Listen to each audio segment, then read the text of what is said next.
I'm telling you! Well, you're right, Candace. It's very lifelike.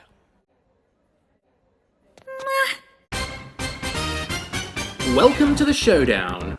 I just needed an excuse to talk about Phineas and Ferb for once, one of my very favorite animated shows of all time. I want to wait for my videos to get really good before doing a review of it, but a showdown seems like a good place to start talking about it. I've pit it against Jimmy Neutron's Sorry, Wrong Era with It's About Time, both episodes being some of the first half-hour episodes of their series, and being about time distortion and travelling back to prehistoric times. Let me just say, whoever loses is still genius. As always, the earlier episodes up first, Sorry, Wrong Era.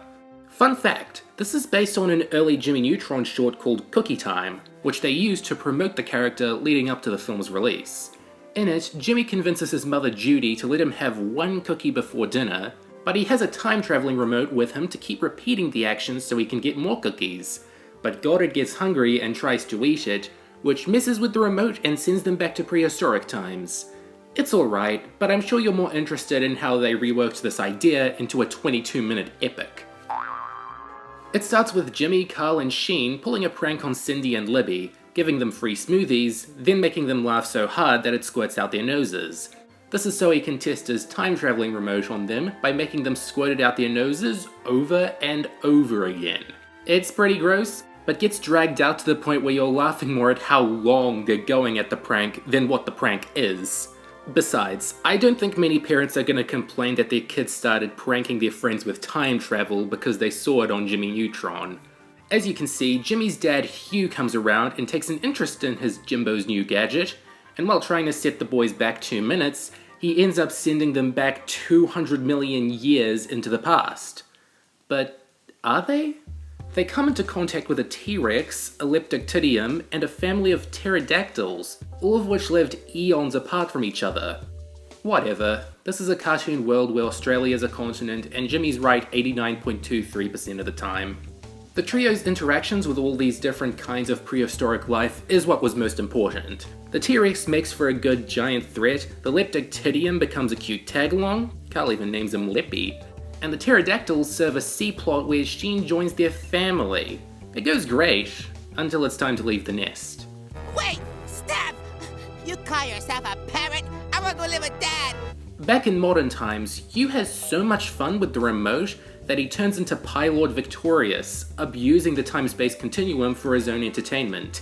And he doesn't care much if he weirds other people out, which isn't out of the ordinary for him at all. Now, by the end, he's clearly gone too far, but receives his comeuppance at the very least. Where did Judy get that cage? I'm not that disturbed by this B-plot and its contents, even though time distortion is a very easy thing to make creepy, but some jokes make it into that ballpark of too weird to enjoy. He made me experience the miracle of birth again and again and again! Meanwhile, Jimmy manages to make another remote to get back to the present day, but all he needs is some diamonds to power it. Luckily, diamonds really are forever. Leppy tracks them down, but they can't get them out of the wall.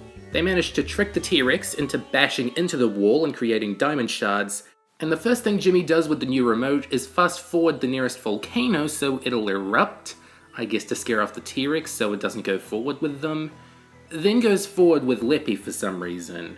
He was a little worried about changing stuff in the past and affecting the future, and there is a joke about how without context this looks like a new timeline, but the butterfly effect otherwise isn't put into motion. At least we can't tell any difference, since Leppy uses the remote to rewind everything back to normal.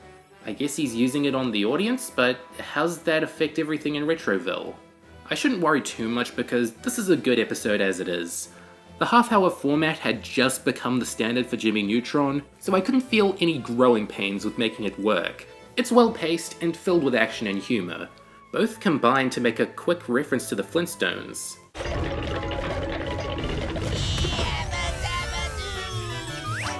They were so proud of that, they incorporated it into the Brain Blast. There's other good jokes to remember here too. Like pretty much anything Sheen says in the nest is guaranteed to make you smile. And while Carl's song isn't in the top 5 Carl Weezer bangers, they use the coconuts again in a rather funny way. No Carl, coconuts cannot break diamond.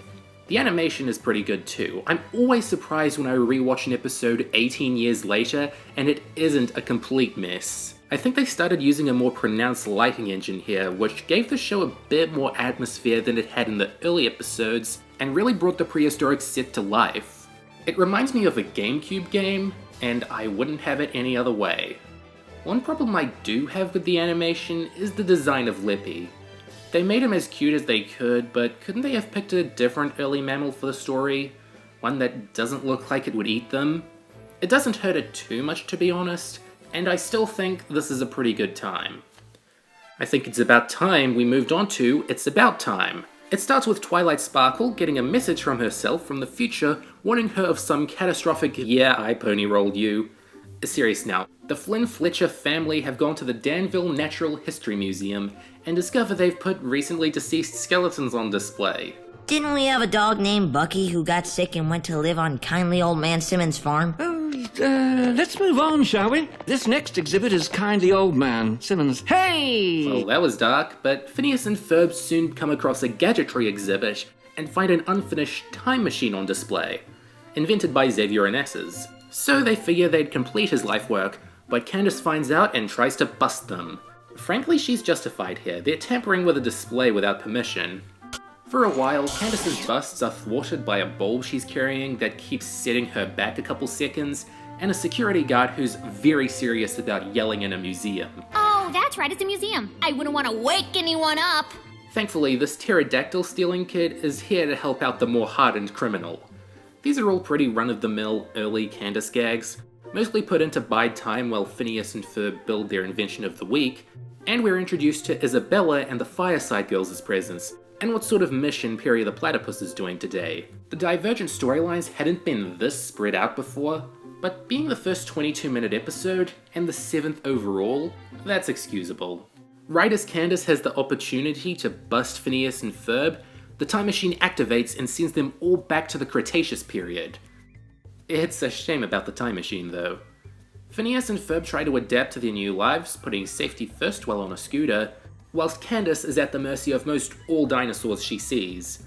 The main takeaway from these misadventures is that they incorporate the butterfly effect into the narrative. When they interact with mud in the past, it ends up fossilized in the present. Look, I'm telling you, it's the most peculiar thing I've ever seen. It looks just like Candace. That's not very nice, dear. Phineas uses this to aid in getting back to their own time by writing a message to help them out in a footprint. The Fireside Girls see this in the present and get to work on a time machine themselves. Hold it. I think I know what the problem is. It says time machine. He left off the M. Several questions about this plot point. If a half-finished time machine is important enough to put on display, how come the Fireside Girls are able to whip out their handbooks and make their own? Then when they take it for a test spin, it starts making ties. Good joke and all, but how did this happen? Did Phineas get a time machine blueprint but then make the time machine work anyway? Did the girls just make the time machine without questioning why they were filling it with silk? It's a weird joke that doesn't really affect the story, but added some levity before the big shocker that the time machine needs to be plugged in. That problem solves itself, and the T-Rex is brought back to the present with all the kids. Jimmy might have been onto something. That solves itself too, thanks to the B-plot. Perry the Platypus goes on his daily mission to thwart Dr. Doofenshmirtz, but things get off to an unusual start. Major Monogram appears to be frozen, and someone else is already fighting Doof. Perry's seemingly been replaced by Peter the Panda, another Alka agent that Doof's in an evil relationship with. To 6-year-old me, nothing about this seemed too weird. It's Phineas and Ferb. They're known to subvert themselves, and this looked like a spin on Perry and Doof's dynamic. But now, as a 19-year-old, I realize what kind of dynamic they're trying to make it look like. The dialogue and staging implies that it's meant to come off as a deeper relationship, and the two songs that play when we didn't get along in My Nemesis are way more emotion-driven than other early show tunes. Obviously the two aren't in a relationship.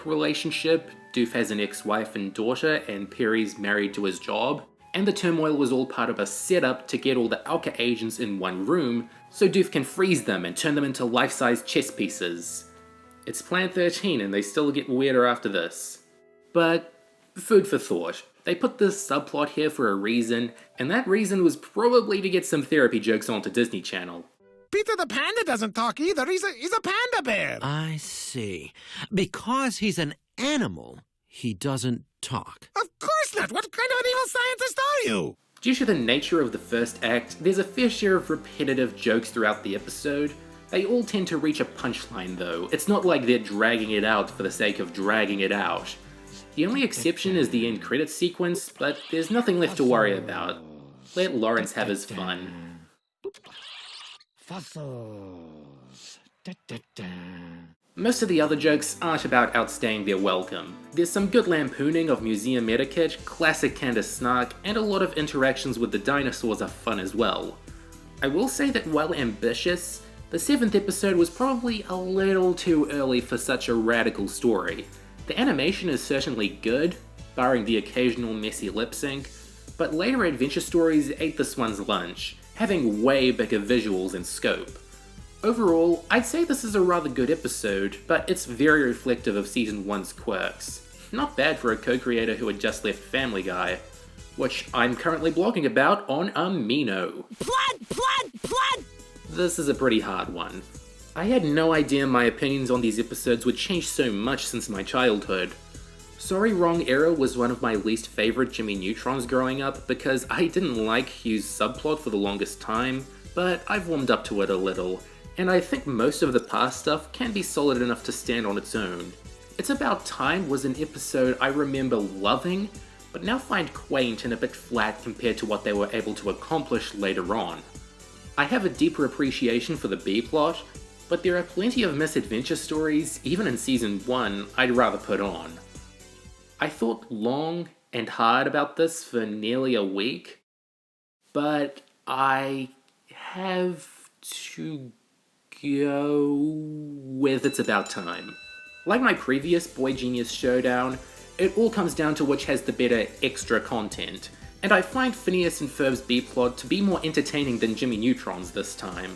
You can chalk it up to Phineas and Ferb being designed with intertwining plots in mind, which helps the long-form episodes out tremendously. I'd love to get to this show much later in my YouTubing lifespan, but hopefully not 200 million years later. Goodbye for now.